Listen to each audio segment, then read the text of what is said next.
Next art broadcast gonna be from Pamela Renner. She was living in Georgia for a while, for 2 years I think, and she managed to feel the situation in Georgia, political, social situation, and she's journalist as well, artist, and she did artistic report in form of poem.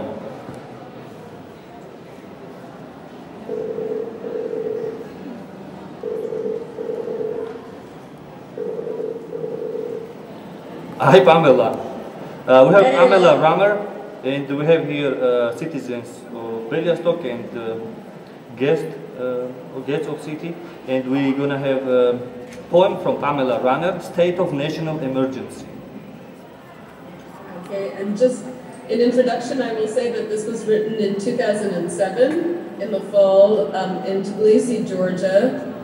The Georgian people were experiencing some civil unrest. There had been a week of opposition demonstrations which were broken up by the police violently.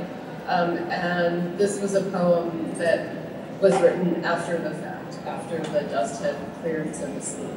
It's called Poem for a State of National Emergency. As we watch, two men on the balcony cut down every banner hanging from the opera house. Only a fat Spanish soprano survives the state of emergency ban. Oh, but maybe she'll sing Wagner now. Around the corner, a khaki truck hands out 50 cold Cokes to 50 men in camouflage.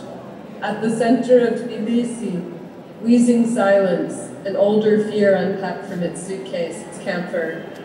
One more young revolution betrayed in a small country far away on the southern rim of the former USSR, where Lermontov, Tolstoy, and Mandelstam came to taste peaches, wine, and dark-eyed girls, to see the young men leap on their toes and fly, spirit warriors of the wood. 2 months ago, I was new to town. The hills smelled of pine needles. Caucasus peaks scraped the stars raw. Summer seemed endless. During the days leading up to the Rose Revolution 4 years before, Nina left her nursing son to join the crowds of people marching in front of Parliament, massing peacefully to oust a corrupt president and build a new government. Today my country needs me, she said. His grandmother took the child in her arms. In the street, students held roses. Nina, returning after dark, milk streaking down her shirt, sat with her child, her eyes tender and wild. 4 years passed, the cycle spun, streets filled again with protests, then riot police, a futile, weary violence. Who could know the deadness of those days afterwards, when the television news goes dark, the radio sputters out? And when the paramilitary men have gone, wherever boogeymen go, Rustaveli Avenue is inhumanly slow. Lado and I walk past the rows and rows of regular Georgian troops forming midday processions.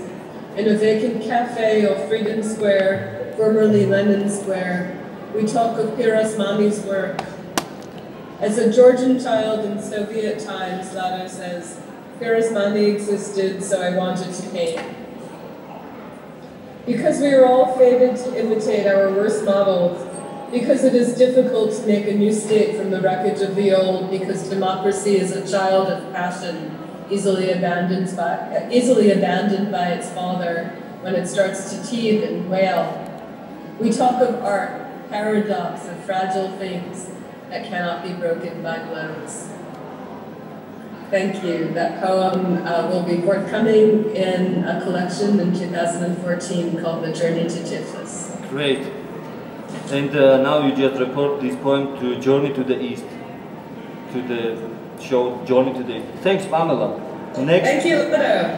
Next gonna be Zelda and the Annie Bros from Detroit City.